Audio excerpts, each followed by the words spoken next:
Okay, let's talk about power. I think the main thrust of your book, Yep. correct me if I'm wrong, or the main theme is about the nexus between food, or maybe food supply, and power. Yeah. Social Absolutely. control. Now, the thing that sprung to my mind many times when I was reading it was a few years ago now, or when History Bro was a new channel. I did a massive series on Mao and the Great Leap Forward, Yeah. which resulted in a mass famine, perhaps the worst famine ever. And what they did is they used food as a weapon. So massive areas of land were collectivized onto giant farms, Yep. and you could only eat at the collective kitchen. Mm. And if for whatever reason the party took a disliking to you, they didn't think you were doing enough work, or you was actually dissident in any way, Yeah. you didn't get as much food at the Yeah. canteen. Yeah. And it's as simple as that. Mm. They controlled the food supply in the very, very direct sense of what you got to put in your own mouth. And so the food supply is a weapon. Now, do you think that we are heading down with the WEF, or not just the WEF, but in all sorts of senses, heading down a road where our food supply is going to be, or is already beginning to be, weaponized? Yeah, I do. I mean, just as a slightly tangential point, I mean, I start the book with an extract from Plato's Republic, where Plato has Socrates tell his companions, Glaucon and Adeimantus, that the ideal harmonious society would be one in which ordinary people are deprived of animal food. It would be a vegetarian society. So for a very long time, social planners, philosophers have understood that food is a weapon of social change. Food is a weapon of social control. And it's quite striking to see that. That's a part, actually, of Plato's Republic that doesn't get much comment, or doesn't get as much comment maybe as it should. But I thought it would be a good way to start the book, just to say, look, I mean, food and social control go together like peas and carrots. This has been understood for a very long time, that if you want to change a society, change the way people behave, change what they do, change their relationship with authority, make sure that they're obedient, change their diet, and maybe give them a vegetarian diet in particular, because a vegetarian diet isn't what we should be eating. Or even the scarcity. I can make you hungry, or even starve you. Yes, of course. So now you're going to do what I want. Yeah. Just that, just a simple dynamic of that. But we're moving, I think, towards a much more subtle forms of coercion by control of the food supply. So, I mean, the food supply has been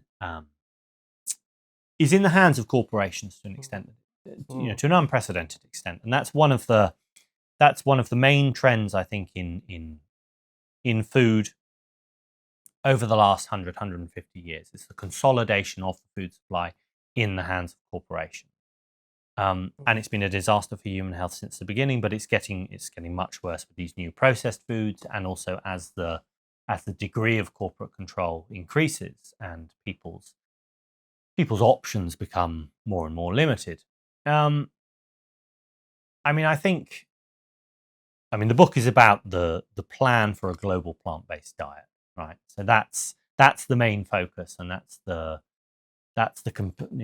where the comparison with the agricultural revolution comes in, the transition to agriculture.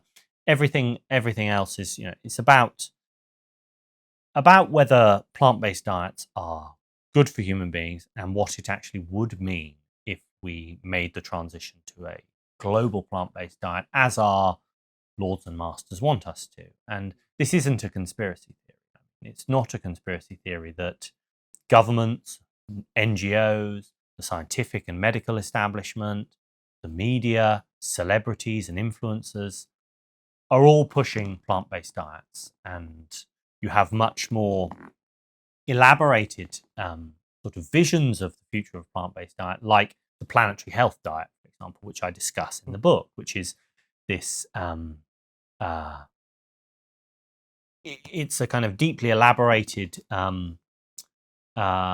global diet, basically. So it's like this is what the diet for a model citizen or a normal citizen in 2050 is going to look like, and it's a calorie and macronutrient breakdown of an average person's daily food intake, and it's all coming from plant sources. It's all and this planetary health diet was created by the Eat Foundation, which is a non-profit organization.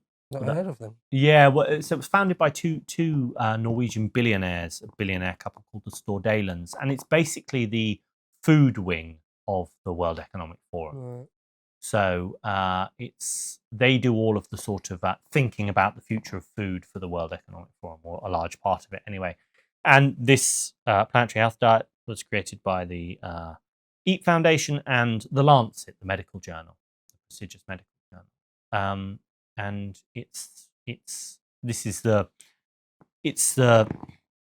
vision of what diet is going to be like in decades in order to save the planet from climate change and feed a population of 10 billion people a healthy diet. So in inverted commas. In inverted commas. But you talk about the Eat Foundation in there a fair bit towards the end.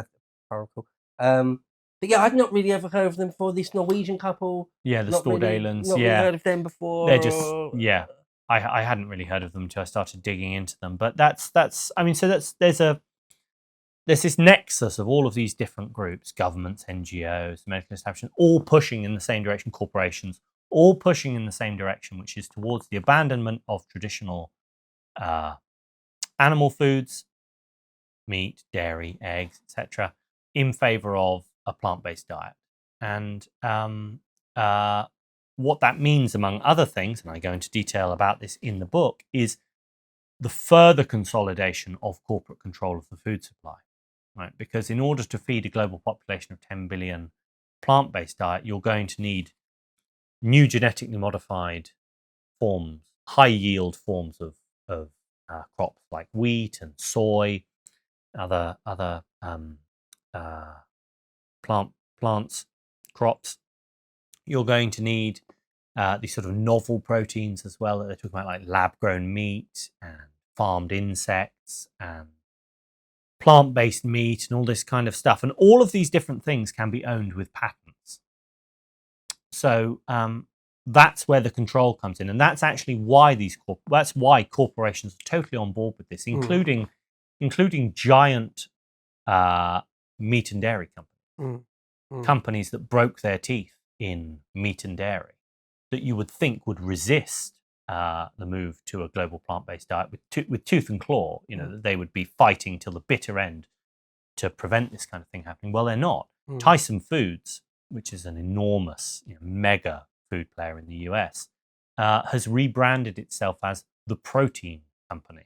So they've trademarked the Protein Company as their kind of slogan, rather than being a meat company or a dairy company, as they once were. They're a protein company. They're a macronutrient company, because what they're banking on is they're banking on a near future where actually animal foods are scarce. It's hard to it's unaffordable to eat meat, dairy, and eggs on a regular basis. So people are forced to consume these alternative proteins, plant-based meat, soy, etc. So these corporations are all in on this, and they're reconfiguring their operations and refocusing for a time when actually there won't really be a substantial choice. You won't really, unless you have a lot of money, you won't really be able to eat animal products. Pure evil. There's a couple of things though. One, just a sort of a broad, very broad point about power is that somebody like Putin certainly doesn't answer to the West. No. Someone like that Winnie the Pooh fella in Beijing, he doesn't necessarily have to do what Tyson Foods wants him to do. No. So I mean that's just that's just an interesting point that it might just be foisted upon the West perhaps first. Yes. Oh yeah. I mean, I think it will be. I mean, I don't think. Also, I think it's worth saying, I don't think that Klaus Schwab runs the world. No. You said that in the because some people do, and that's how people talk about him. They talk about him as a kind of Emperor Palpatine type figure and the World Economic Forum as a shadow government. I don't think it's that at all. No, Me neither. I don't think he's that either. It's a nexus of elite interests. Yeah. Global elites don't go to Davos for no reason. They go there for a reason. They do. And they broadcast their intentions, and they broadcast their ideas and plans for the future. But I don't think that there's some shadowy organization running the world. But I do think, nevertheless, there is very clearly, in some form, a plan to deprive people of animal products and justify it in the name of saving the planet, in the name of saving the planet from climate change. That leads me on to my next question then, is why? Mm.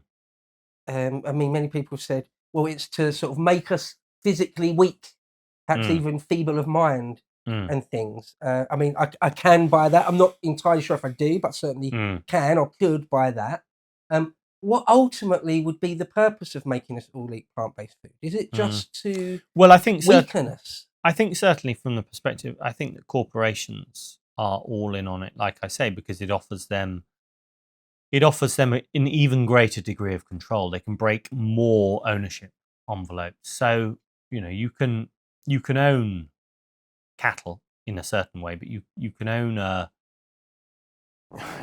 lab grown steak down to the molecular level. It offers them a level of control over the product that they just can't get with traditional food stuff. I do think that that's that. Why would they want that necessarily? Is it just? I think that's just the megalomania. I think it's just the internal logic of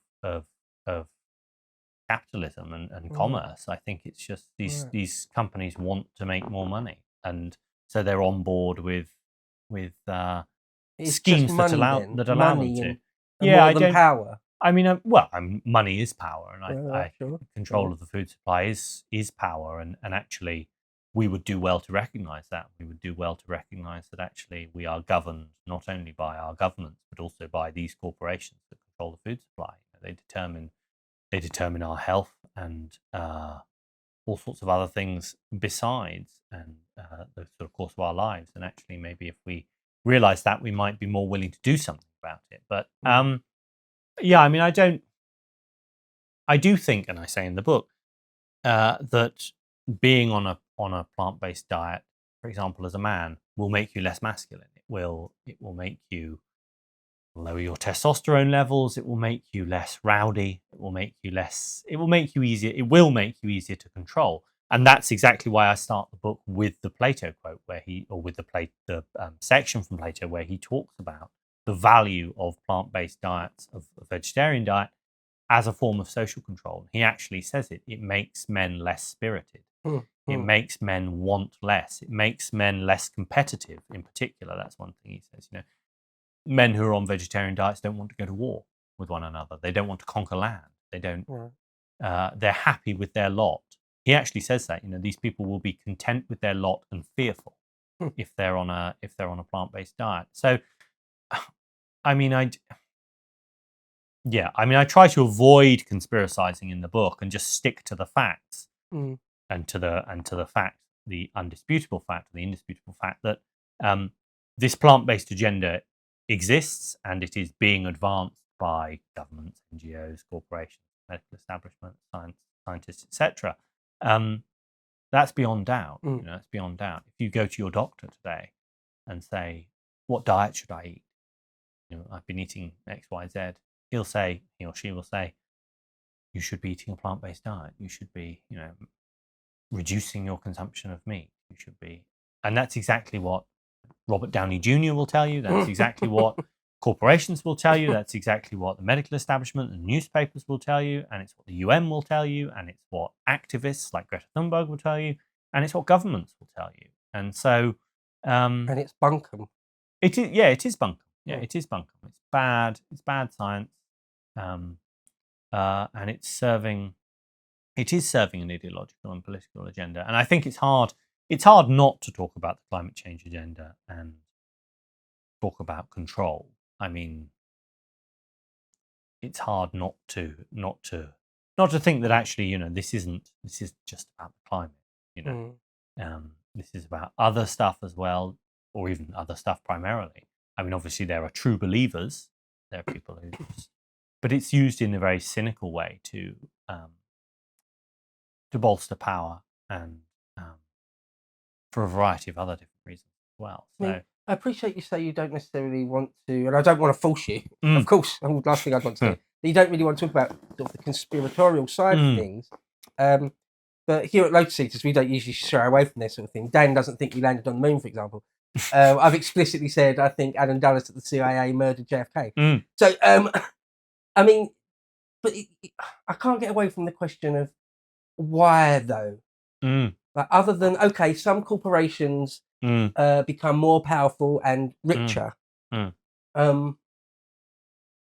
But the idea of why you would, really, why would you want people to be less healthy? Why would, I just can't get away from that nagging question. The idea, this dystopian future that you all live in a pod and you eat bugs and you'll like it and all that sort of thing. Why, though? Why would they? Why is that the future vision that apparently has been dreamt up for us? To what end? I mean, to what end? I suppose it depends on your view of government, whether you think the end of government is for the benefit, the good of the people, or not. And I mean, I'm increasingly convinced, certainly by the events of the last 4 years, the pandemic, that isn't the end of government at all. And I think a lot of people are also convinced of that too. I would agree with you, but yes, so the pod with the bugs. How does that? I don't necessarily see how those two. Yeah, I know. Well, I mean, I don't think it. Like I say, I don't think it makes sense if you even cling to a vestige of the notion that governments actually just want to do what's right for us and want us to flourish in particular. How is it in their interest that we end up a childlike weaklings in a pod? How is that in anyone's interest? Well, I mean, certainly just because we're controlled. I think so. Yeah. I think that's probably reason. I think that's probably reason enough. Maybe. Yeah. I mean, maybe. Okay, so what can we do? Because time is marching on, unfortunately. So last big topic I'd love to talk to you about. What necessarily can we do? You talk a lot about, I think, the dacha system in Russia. Yes. Or the idea that people, I mean, in Britain it would be allotments. The idea that you grow things in your own garden, your own yard. Yes. You're an American. One way or another, you grow your own food. Or even raise your own livestock. And all sorts of things. That's what you talk about a fair bit in the book. Yes. So I'd love to let you talk all about that. I'll pick your brain a bit about that. Yeah, of course. Also, go ahead. What would you say? I mean, obviously, if you live in the middle of a city and you haven't got any money to be playing with, it's going to be very difficult for you. Sure. But beyond that, if you've got any sort of capacity to have an allotment or grow things in your own garden or anything at all, or people that you know live somewhere that could. Yeah. I mean, what would you advise? What would you say to people? To watch the full video, please become a premium member at lotuseaters.com.